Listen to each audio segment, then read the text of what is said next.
Sí, entonces tenemos que el sobrepico en el tiempo se calcula entonces como este sobrepaso de aquí del valor de estado estacionario.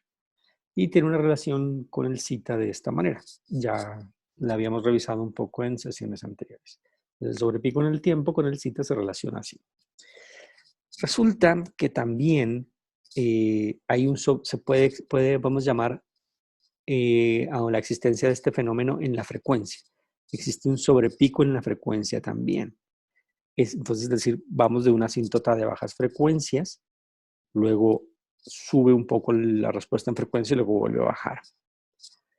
Y bueno, hay que tener mucho cuidado. Este es el bode del sistema de lazo cerrado. Así como esta era la respuesta al paso de lazo cerrado, este es el bode de lazo cerrado. Entonces tenemos este sobrepico resonante. Bien, esta deducción se hizo un poco, estos datos que están aquí, se hicieron para una función de segundo orden, como la de que aparece aquí. Y luego se extrapoló a manera de aproximación, pues para todos los demás sistemas. Entonces saben que eso se va perdiendo un poco, pero uno lo mantiene como una idea de aproximación. Entonces resulta que este sobrepico se llama sobrepico resonante en la frecuencia, ¿cierto? Porque nos da una tendencia hacia la idea de resonar a una frecuencia determinada que sería aquí en el pico máximo. Pues este sobrepico resonante resulta que aparece básicamente cuando aquí también hay sobrepico. Lo que pasa es que puede ser menos notorio. Entonces, por ejemplo, aquí con cita 0,7, ahí fijo nos aparece aproximadamente 5%, un poquito menos, pues sí, pero parece algo así. Incluso con cita 0,8 puede notarse un poquito, con 0,9 fijo hay, pero se nota un poco menos, y así sucesivamente. En cambio, en la frecuencia, con un cita de 0,7, prácticamente no se nota nada. Entonces, aquí se notaría un 5% de sobrepico y aquí no se notaría nada. En cambio, por debajo de 0,7, más o menos se establece esta relación para esta función, sí empieza a notarse ese sobrepico que existe resonante. Entonces, cuando hay sobrepico en el tiempo, hay sobrepico en la frecuencia. Lo que pasa es que este podría no notarse para citas más grandes de 0,7. Y en cambio sí se nota para citas más pequeñas de 0,7. ¿De acuerdo? Entonces, eso ayuda mucho porque si yo veo el sobrepico resonante en la frecuencia, yo sé que el sistema va a tener sobrepico en el tiempo. Entonces, me voy dando cuenta con solo ver las gráficas de esa información. Bien. Bueno, y esto nos va a llevar luego a un par de cosas más. Bien, otra información importante aquí del bode de lazo cerrado de esta función, GO, la llamamos así la de lazo cerrado, es el ancho de banda. Entonces, sí, ya habíamos definido un poco hace mucho tiempo, bueno, hace mucho tiempo más bien, habíamos definido esta definición. Entonces, el ancho de banda es cuando tenemos la cinta toda de bajas frecuencias, bajamos 3 dB y esa frecuencia es la que consideramos el ancho de banda del sistema, ¿no? Simplemente recordarlo un poco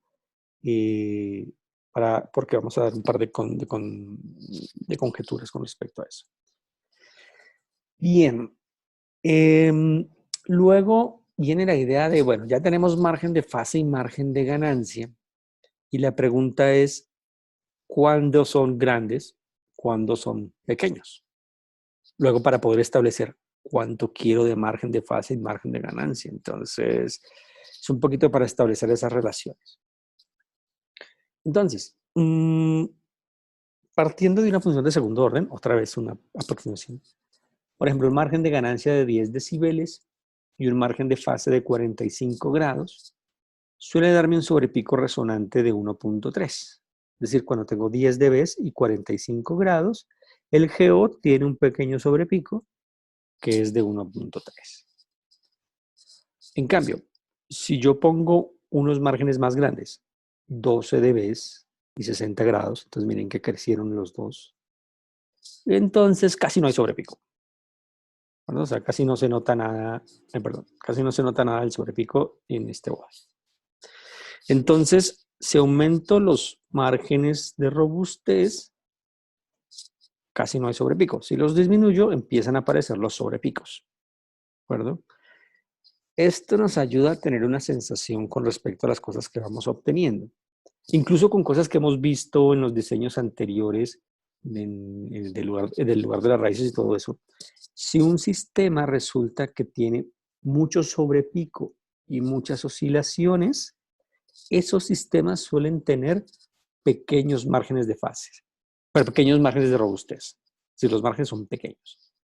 O dicho de otra manera, un sistema que tenga mucho sobrepico y muchas oscilaciones es un sistema que no es tan robusto. Está empezando a perder la robustez. Entre más oscilaciones y más sobrepico haya, cada vez está perdiendo más la robustez. En cambio, si el sistema no tiene casi sobrepico ni oscilaciones, es un sistema que tiene bastante robustez. ¿De acuerdo? Esos son síntomas que podemos notar. Se puede notar en el tiempo, como hemos estado acostumbrados, que se ven las oscilaciones y todo esto, o con el pico resonante de la frecuencia. Bien. Entonces, si uno quiere sistemas robustos, el sobrepico y muchas oscilaciones no es un buen síntoma. Es un síntoma de que las cosas no van tan bien. ¿De acuerdo? Entonces, miren que ahí relacionamos un poquito transitorio con márgenes. No es una forma analítica de relacionarlos, es más bien una forma cualitativa, ¿no?, de relacionarlos, para podernos imaginar cuánto es grande y cuánto es pequeño en un sistema, ¿no? Entonces, bueno, y otra pregunta que podría salir de aquí, bueno, ¿y por qué se analizan los dos juntos o me doy los dos juntos? Es que no puedo manipular uno por aparte y el otro por aparte. Pues básicamente no. Recuerden que estos márgenes, ¿de acuerdo?, salen del bode, ¿de acuerdo?, que eso salió sucesivamente del Nyquist. Y vimos que cuando modificábamos un parámetro, se modificaba el Nyquist de manera casi completa, es decir, se modificaba bastante la figura. Entonces se modifican los dos al tiempo. Cada vez que muevo un parámetro o se cambia algo, no se mueven independientemente la fase y la magnitud, a excepción del control proporcional. El control proporcional sí manipula únicamente la magnitud. Los demás sí modifican los dos al tiempo. Entonces, por eso se dan los dos márgenes al tiempo, no uno y luego otro, uno separado del otro. Bien. Bueno, eso es con respecto a la función del lazo cerrado, geo, y cómo, digamos, tratar de ver cuándo los márgenes son grandes o pequeños, de menos de manera relativa, ¿no?, con respecto a los síntomas de un sistema, que nos presenta un sistema en su respuesta. Bueno, por ejemplo, hay una aproximación que tal vez también pueda ayudar para relacionar un poco las cosas en el tiempo y en la frecuencia. Es una relación sacada a base de esta planta. Miren, esta planta es bastante especial, ¿no? Es un tipo de planta único, no todas son así. El lazo cerrado entonces nos crea este lazo.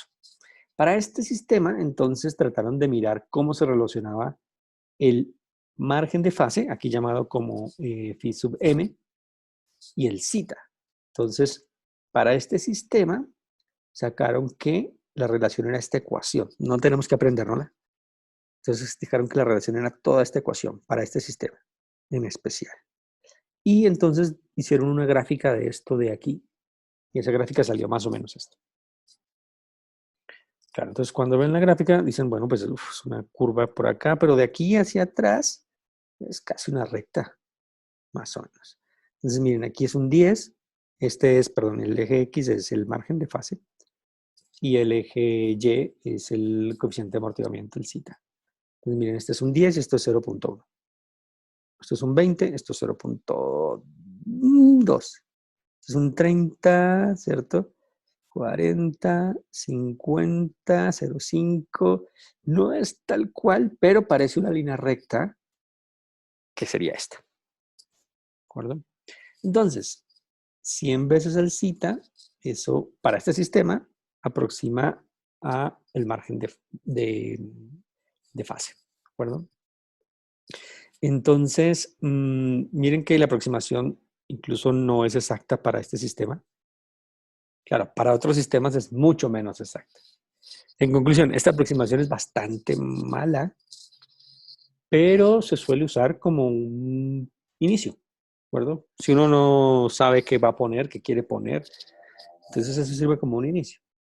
Entonces, claro, miren, un zeta De 0,5, por ejemplo, se trae algunas oscilaciones y sobrepico. Multiplicado por 100 significarían 50 grados de margen de fase. Un cita de 0,7, ese trae como 5% en sobrepico y muy poquitas oscilaciones, serían como 70 grados. ¿Verdad? Así sucesivamente, ¿no? Entonces, pero la relación no es muy buena. Se van a dar cuenta cuando hagamos algunos ejercicios que no se cumple muy bien, pero es un punto de partida y es una relación que se ha mantenido en el tiempo a pesar de que sabemos que no es tan buena. Bien, entonces eso para tratar de relacionar, bueno, hemos estado tratando de relacionar los márgenes grandes, pequeños y eso en qué incide y cómo se ve eso, por ejemplo, en el transitorio o en los bordes. Bien, esto es un poco entonces la conclusión. Entonces, si hay muchas oscilaciones y sobrepico en el tiempo, entonces los márgenes de estabilidad suelen ser pequeños, ¿no? Más o menos para sacar la conclusión. Bien. Luego hay otras cosas que podemos ver en los diagramas de la frecuencia y es, por ejemplo, que ya habíamos descubierto que tener ganancias grandes, más o menos es lo que dice aquí en estos dos primeros ideas, en estas dos primeras ideas. Dice que tener ganancia grande es bueno en un sistema de control. Sí, recuerden que habíamos visto a los comienzos cuando vimos feedback, cuando vimos realimentación, dijimos, pues tener ganancia grande hace el error pequeño, hace que el sistema sea menos sensible a los cambios en los parámetros, hace que podamos rechazar perturbaciones. Bueno, dijimos algunas cosas que eran buenas con esa alta ganancia. Lo que pasa es que en ese tiempo lo dijimos solo para las constantes, porque hacíamos todo eso como ganancias de C, que eran las que calculábamos, ganancias a frecuencia a cero. La idea aquí es que eso se puede extrapolar a todas las frecuencias. Si yo tengo una alta ganancia a una frecuencia específica, para esa frecuencia específica tenemos un buen desempeño. ¿De acuerdo? Claro, entonces uno dice, bueno, pues pongamos una alta ganancia para todas las frecuencias, absolutamente todas. Bueno, aquí vamos a aprender que si hacemos eso, por ejemplo, vamos a dañar los márgenes de estabilidad. Es decir, que no podemos poner alta ganancia, perdón, para todas las frecuencias. Entonces, tenemos que aprender que hay unos límites que, digamos, evitan lograr ese tipo de cosas. Bien, además habíamos visto obviamente la contraparte, que era que si las ganancias eran muy grandes, entonces la acción de control, a eso muchas veces le llaman así, control effort. El esfuerzo del control o qué tanta energía aplico, ¿no? Entonces es más grande si tengo ganancias grandes, ¿no? Entonces ahí también hay otra contraparte. Entonces era simplemente expandir lo que habíamos visto para frecuencia cero a todas las demás frecuencias, ¿no? Y luego saber que hay unos límites, los iremos explorando a medida que vayamos viendo controladores, se van a ir dando cuenta. De una forma, digamos, deductiva. Bien. Última parte que nos falta analizar y es los errores de estado estacionario. Entonces, claro, dijimos que vamos a diseñar una frecuencia robustez. Y luego entonces la pregunta es cómo vamos a responder ante los errores de estado estacionario si solo vamos a hacer la parte de robustez. No, bueno, sí, hay que analizarla primero. Vamos a dar, recuerden que habíamos hablado del error de posición, el error de velocidad y el error de aceleración. Y habíamos hecho unas ecuaciones con base en GO, la función de lazo cerrado. Bueno, vamos a dar otras ecuaciones, pero con base en GL, que es C por G, la función de lazo abierto.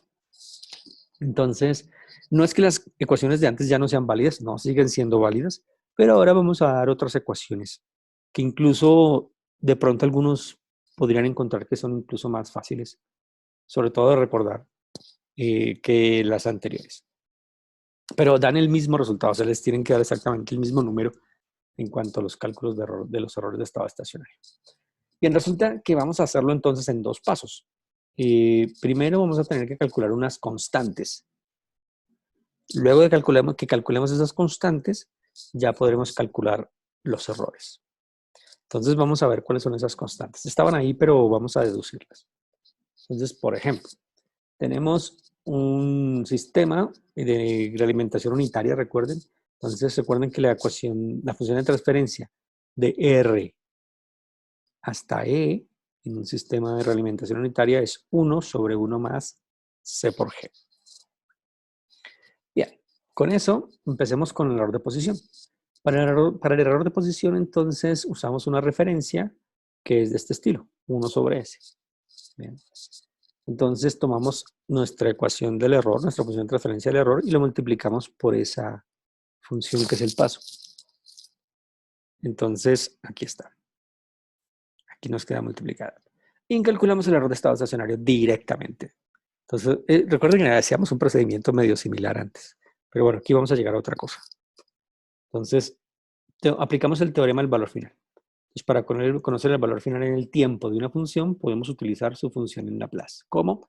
Haciendo el límite cuando S tiende a 0 de S por esa función en Laplace. Aquí valor absoluto y todo esto para que nos den porcentaje y todo.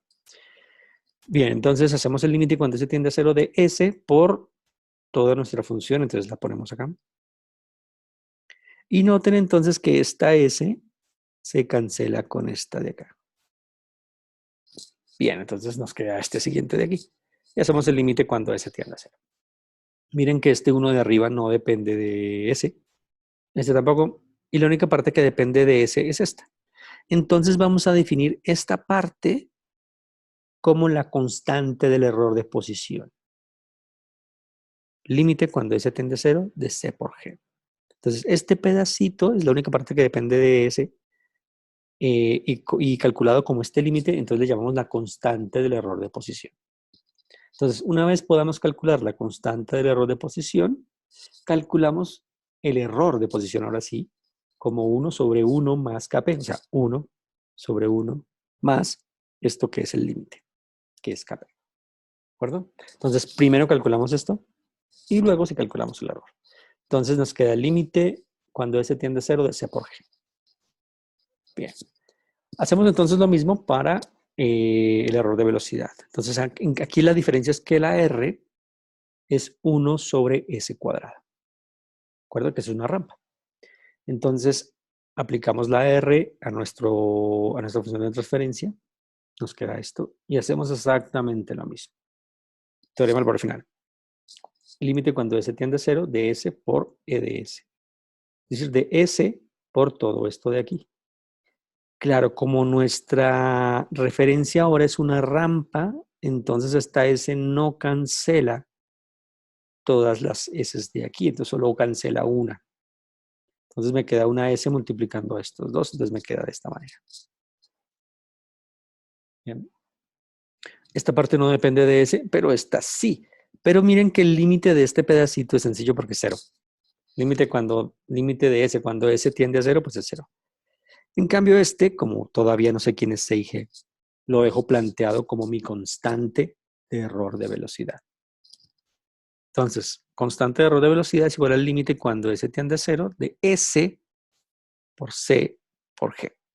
Una vez la calcule, puedo calcular el error de velocidad. Bien. Lo interesante es que de aquí en adelante es muy sencillo y se puede extrapolar este resultado de cuando voy, por ejemplo, al error de aceleración. Entonces simplemente subo un grado acá y eso va a hacer que solo suba un grado aquí. Entonces tenemos que para el error de aceleración, tengo que primero calcular la constante del error de aceleración. Entonces miren que solo le subo un grado aquí. Entonces S cuadrado, C por G, el límite cuando se tiende a 0. Una vez calcule esa constante, puedo calcular el error de aceleración. Recuerden que antes no habíamos obtenido la ecuación para calcular el error de aceleración, porque realmente es una ecuación más larga y pues no la habíamos tenido por allí. En cambio, ahora ya tenemos una ecuación que es muy simple. Entonces, miren la progresión. Error de posición, límite cuando se tiende a 0 de C por G. De velocidad, lo mismo, el mismo límite, pero de S, C por G. Error de aceleración, lo mismo, pero S cuadrado, C por G. Entonces esto se vuelve algo mucho más fácil de recordar. Luego simplemente hay que tener en cuenta que el error de posición es 1 sobre 1 más Kp, error de velocidad 1 sobre K sub B y error de aceleración 1 sobre K sub A. Bien, entonces tenemos 3 nuevas ecuaciones para hacer el cálculo de los errores de estado estacionario. Bien. Resulta, ahora agreguemos una cosita más, que estas constantes se pueden ver en los bodes de GL, es decir, de la función de lazo abierto, no de la de lazo cerrado, que es GO, sino de la de lazo abierto, GL. Entonces, también espero que empiecen a acostumbrarse un poquito a los diagramas de bode y saber cuándo una función tiene o no integradores.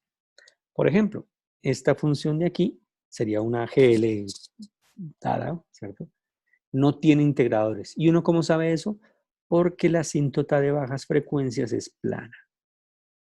¿De acuerdo? Si esa asíntota de bajas frecuencias es plana, entonces no hay integradores en esa función GL. Bien. Bueno, resulta que esa asíntota me ayuda a saber la constante del error de posición. Es decir, si yo extrapolo el valor de esta asíntota hacia el eje vertical, por ejemplo, entonces encontraría su valor. Si eso está en decibeles, pues 20 logaritmo de K sub P es ese valor. Si no está en decibeles, sino en absoluto, pues es directamente ese valor. De pronto, miremoslo aquí en MATLAB. Este es muy fácil, pero miremoslo aquí en MATLAB. Supongamos que entonces que tenemos esta planta y podríamos suponer que tenemos un control proporcional que vale 1. Entonces, nuestra función GL sería igual a nuestro control proporcional por la planta, es decir, lo mismo. Puse ese FAP ahí como para que se imaginen que hay un control proporcional. Bien, y hago el bode, entonces, de esta función GL. Perdón. Y entonces podemos ver, la grilla. Podemos ver entonces que la asíntota de bajas frecuencias es plana. Claro, esto no tiene integradores, miren. Entonces es plana. Luego dijimos que el valor de esa asíntota básicamente era K sub P, la constante del error de posición. Entonces, 0 en dBs. ¿De acuerdo? Bueno, eso también es decir, 1 en absoluto. Si el valor no fuera 0 aquí, porque es que es muy fácil que aquí es 0, pero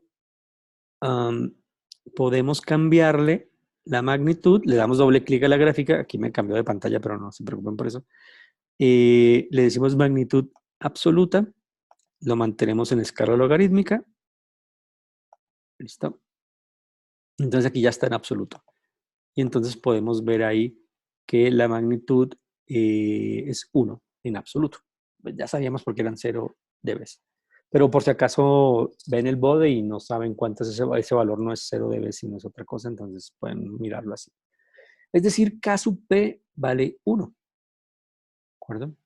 Y entonces la pregunta sería, bueno, entonces, ¿cuánto es el error de posición de un control proporcional que vale 1 con la planta, ¿no? Que es esta de acá. Entonces, GL es este. Entonces, ¿cuánto es el error de posición? Entonces, uno diría, pues el error de posición, como KP nos dio 1, entonces sería 1 sobre 1 más 1, entonces un medio, 0,5, o sea, 50%. Mirémoslo. GO es igual al feedback, perdón que esto está aquí jugando un poco, al feedback de GL, voy a escribirlo bien, ¿sí? ¿Acuerdo? Claro, aquí ya lo estamos viendo, ¿de acuerdo? Y entonces, claro, si hacemos la respuesta al paso de este sistema, entonces nos da 0,5. Y como le dimos un paso, step, es un paso de magnitud 1, entonces el error es del 50%. Bien, entonces miren cómo a partir del bode de magnitud pudimos encontrar el K sub P y con eso el error de posición, por ejemplo. No necesariamente lo tenemos que hacer de forma gráfica, solo es para mostrarles que esas constantes están allí, porque para eso está la ecuación. Límite cuando S tiende a 0 de C por G, es decir, de GL. Entonces nuestro GL era este. Límite cuando S tiende a 0, pues esto vale 0, entonces nos da 1. Y ahí estaba nuestra K sub P. Bueno, resulta que eso es muy parecido también para cuando queremos calcular el K sub V, o sea, la constante del error de velocidad. Y aquí es donde viene que podamos reconocer cuando un sistema tiene un integrador. Entonces, un sistema tiene un integrador, se ve en los bodes, se puede notar eso, si la asíntota de baja frecuencia tiene una pendiente de menos 20 dB por década. En ese caso, este sistema tiene un integrador. acuerdo? Bien, además de eso, podríamos calcular la constante del error de velocidad. Haríamos una línea, extenderíamos una línea hasta que corte una línea vertical en 1 radián por segundo, ojo ahí, entonces hasta que corte aquí, y este punto, entonces es el K sub V. Si está en absoluto, es directamente el valor de K sub V. Si está en decibeles, pues 20 logaritmo de K sub V es ese valor que nos dio aquí, ¿de acuerdo? Entonces, solo por mirar un poco, hagamos algo en MATLAB parecido. Entonces, inventémonos una que tenga un integrador. Entonces, supongamos que tomemos esta, por ejemplo. Creo que con esta podemos sacarlo fácil. Lo mismo, supongamos que tenemos esta y tenemos un control proporcional que vale 1 y entonces tenemos nuestro GL. Y le hacemos el borde.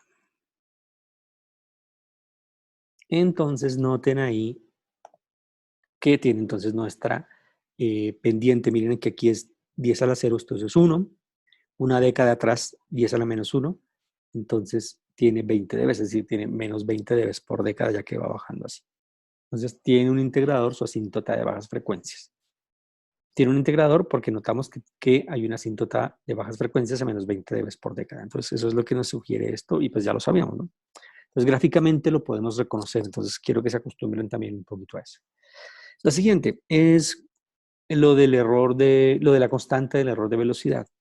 Entonces, tenemos que buscar donde el omega sea 1, pues aquí 10 a la 0. Entonces, ese corte ahí, aquí medio aproximado ahí con el mouse, 0,99, sí, más o menos. Claro, esos son 0 dB básicamente, ¿de acuerdo? Entonces, en 0 dB, allí podemos ver el valor de la constante del error de velocidad. Claro, si queremos hacerlo en absoluto, podemos cambiar. Vamos a ver si me hace caso esta vez. Listo. Miren, porque quería mostrarles lo interesante que es ver los bodes si le cambiamos a absoluto y lo dejamos lineal. Pues miren que es muy diferente. Bien, eso es una curiosidad allí, simplemente del cambio de escala. Si lo volvemos logarítmico, pues ya sabíamos cómo se ve. Bueno, entonces nos muestra que en absoluto es básicamente 1. Pues sí, 0 dB es 1. Entonces, la constante del error de velocidad vale 1. ¿De acuerdo? Lo podríamos comprobar. Límite de esta función, ¿de acuerdo? Límite de C por G por S. Límite de S por esta función. Entonces, cancela una S. Aquí cancela una. Aquí cancela esta. Entonces, esta parte como está multiplicada por S y se calcula el límite cuando S tiende a 0, entonces se elimina y nos queda 1 sobre 1. Entonces, K sub V vale 1. Se podía ver también en la gráfica. Por lo tanto, el error de velocidad es 1 sobre K sub V. Entonces, 1 sobre 1, 1. Básicamente, entonces, 100%. Si hiciéramos eso en la rampa, podríamos escribir step. Ya que MATLAB no tiene función ramp, no sé si se la hayan agregado, pero creo que no toda nada tiene. Entonces, haríamos una rampa. Así sería. Step de 1 sobre S sería una rampa. Y, perdón que no he calculado el lazo cerrado. GO igual al lazo cerrado. Ahora sí. Y GO, así simplemente haríamos el step de GO, es decir, el paso, pero para hacer la rampa de GO nos tocaría esto. Y, bueno, aquí nos dan las rampas. Bueno, no vemos mucho, simplemente habría que calcular la diferencia entre un punto y este de aquí abajo, pero para no hacerlo aquí con la figura, pues restamos la rampa de entrada menos la respuesta de la rampa de salida. Entonces vemos que llega a 1. Es decir, recuerdan que hemos dicho que el error era del 100%, entonces ahí está marcada.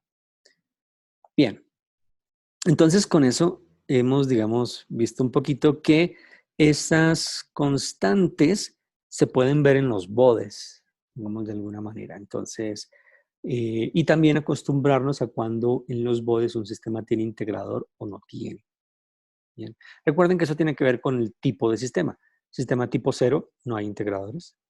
Fue el primero que hicimos. Sistemas tipo 1 tienen un integrador, o el segundo sistema. Sistema tipo 2 tiene 2 integradores y así sucesivamente. Y recuerden entonces que a su vez sabíamos que sistemas, por ejemplo, tipo 0 tienen error de posición. Finito. Esto significa finito. Error de velocidad infinito, error de aceleración infinito. Tipo 1, error de posición 0. Sí, es porque tiene un integrador. Error de velocidad finito, error de aceleración infinito. Tipo 2, así sucesivamente, 0, 0 y finito. Claro, esta tabla ya la habíamos visto y aquí simplemente agregué la tabla de las constantes. Como estamos calculando unas constantes intermedias antes de llegar a los errores, entonces agregamos esta tablita aquí para que se vayan acostumbrando también a los valores que pueden resultar. Claro, miren que como las constantes están en el denominador, funcionan de manera contraria. Es decir, para tener error, por ejemplo, de posición 0, sistemas tipo 1, el Kp tiene que darme infinito. Claro, porque como es 1 sobre 1 más Kp, entonces un Kp infinito es la única opción de que el error sea 0.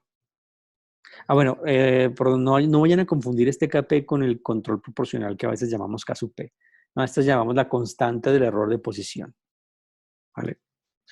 Bien, y así sucesivamente. Si Kp les da finito, entonces van a tener error de posición finito también. Y lo mismo pasa con el K sub V. Si K sub V da finito, tienen error de velocidad, de aceleración aún más, pero de velocidad también. Entonces, la única manera de que los errores nos den 0 es que esas constantes nos den infinitas. ¿De acuerdo? Si nos dan finitas, hay error. Entonces, vuelvo aquí a las ecuaciones. Si esto da infinito, o este, logramos errores 0. Si esto da finito, entonces logramos errores finitos. Por ejemplo, si K sub V les da 0, tenemos error de velocidad infinita. Ok, bueno, entonces es para acostumbrarse nuevamente a estas constantes, pero digamos que son bastante sencillas de manejar, no tienen demasiados problemas. Bien. Bueno, digamos, solo nos queda un detalle más. Aquí es una tabla un poco del resumen de todo esto. Y lo único que nos queda adicional por decir está en esta parte. Olvidé mencionar antes también un poquito de eso. Y es, recuerden que cuando tenemos el margen de ganancia y el margen de fase en sus definiciones, tenemos entonces lo siguiente. Cuando el bode de magnitud cruza el 0 de vez, o 1 en magnitud absoluta, esa la llamamos la frecuencia de cruce de ganancia. Una idea básica que suelen darse, y esa se cumple bastante bien, pero es cualitativa también, nótenlo, es que entre más grande sea esta frecuencia de cruce de ganancia, entre más hacia la derecha esté, más grande va a ser el ancho de banda del sistema, del lazo cerrado. Entonces estoy hablando de una cosa de lazo abierto, porque este es el bode de GL. Entonces, si el bode de GL tiene una frecuencia de cruce de ganancia grande, entre más grande sea esa frecuencia de cruce, más ancho de banda tendrá el sistema de lazo cerrado. Y recuerden que un ancho de banda grande son sistemas más rápidos, ¿verdad? Y eso tiene que ver un poquito con los tiempos del sistema.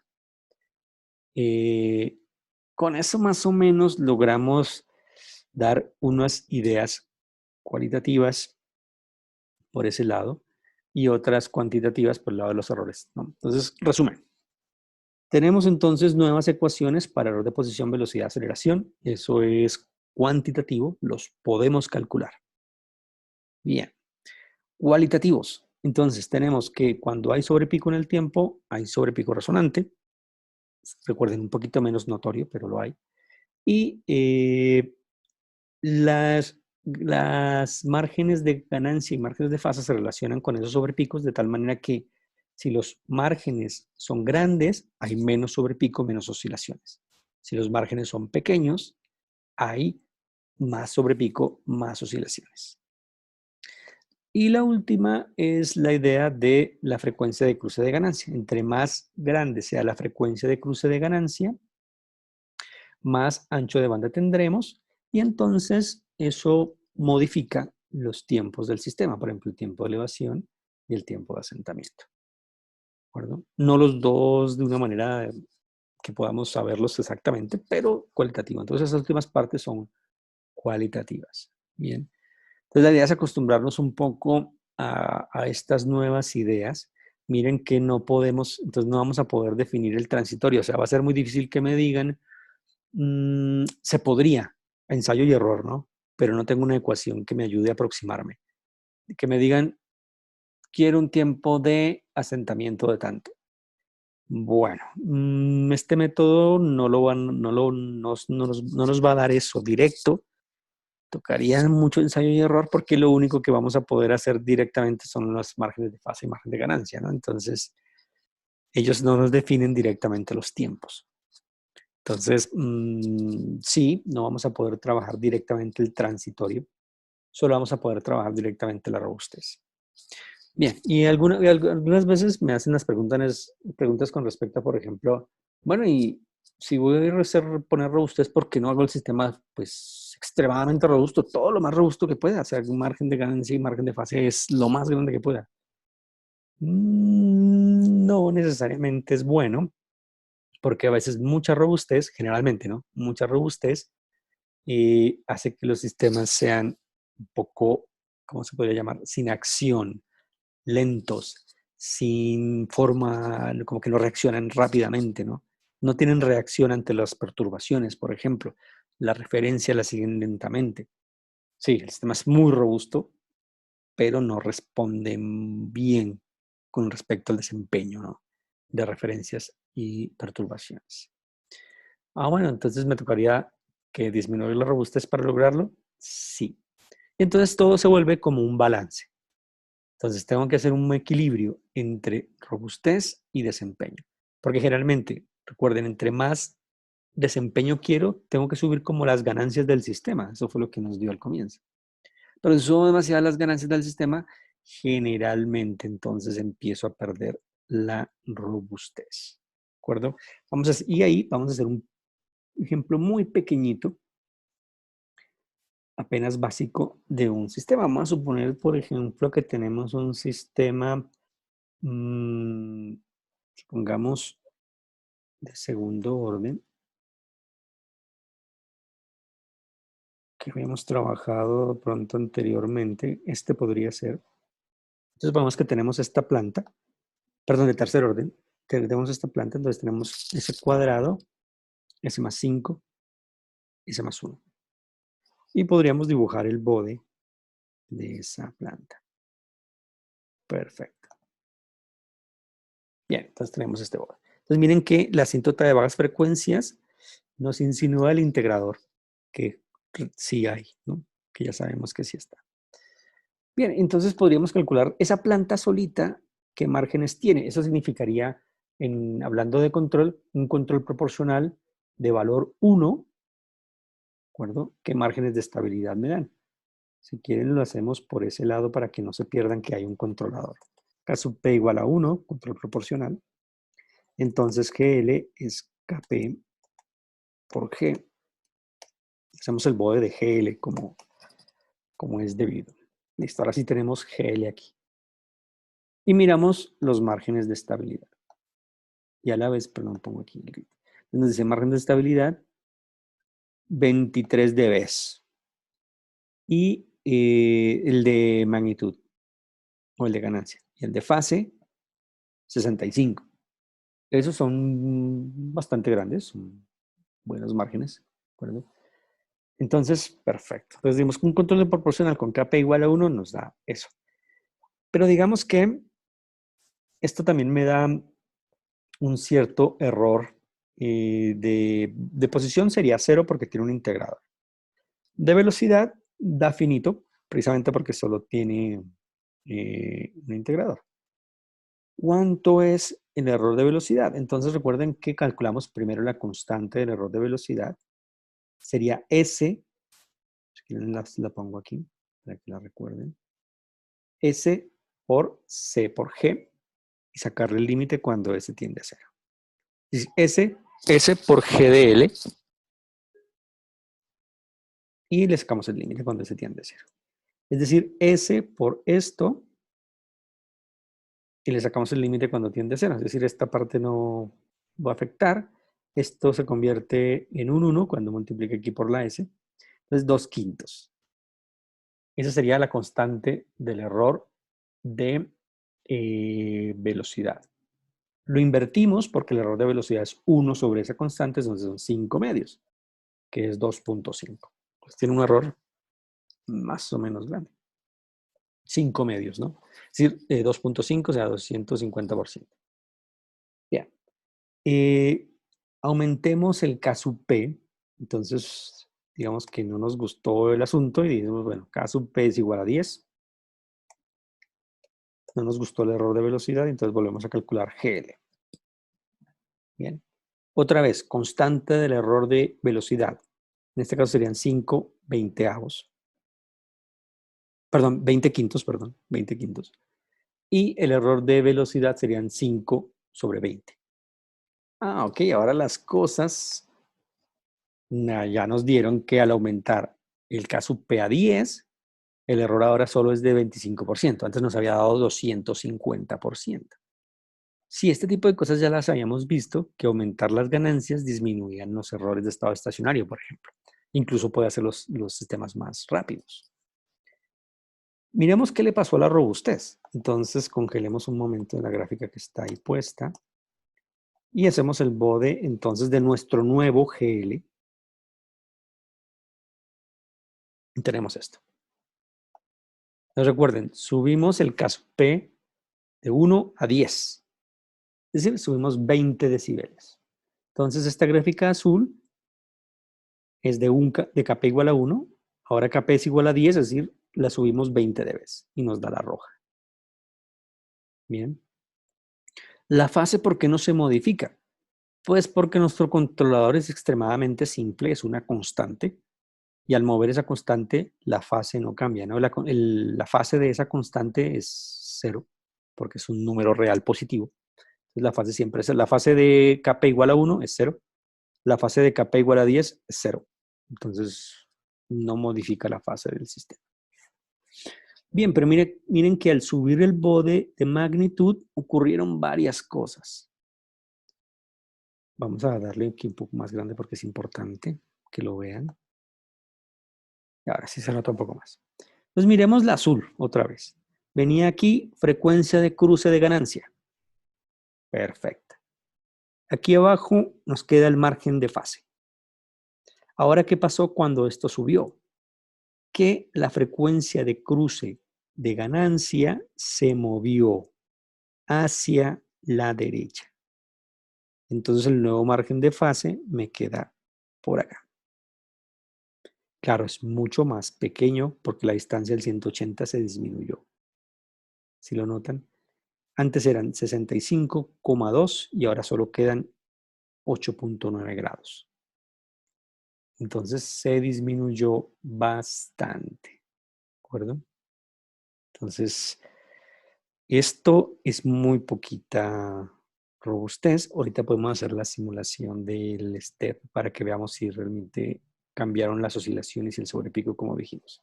Pero miren que sí disminuyó mucho el margen de fase con solo mover el Kp. ¿Qué otra consecuencia trajo? Pues bueno, como esta se movió para acá, miremos qué sucedió con el margen de ganancia. Frecuencia de cruce de fase. Como la fase nunca se movió, la frecuencia de cruce de fase siempre fue aquí, que debe ser como estos 10 al hacer, esto es 1, 2 punto algo, ¿de acuerdo? Que son 2,27 más o menos.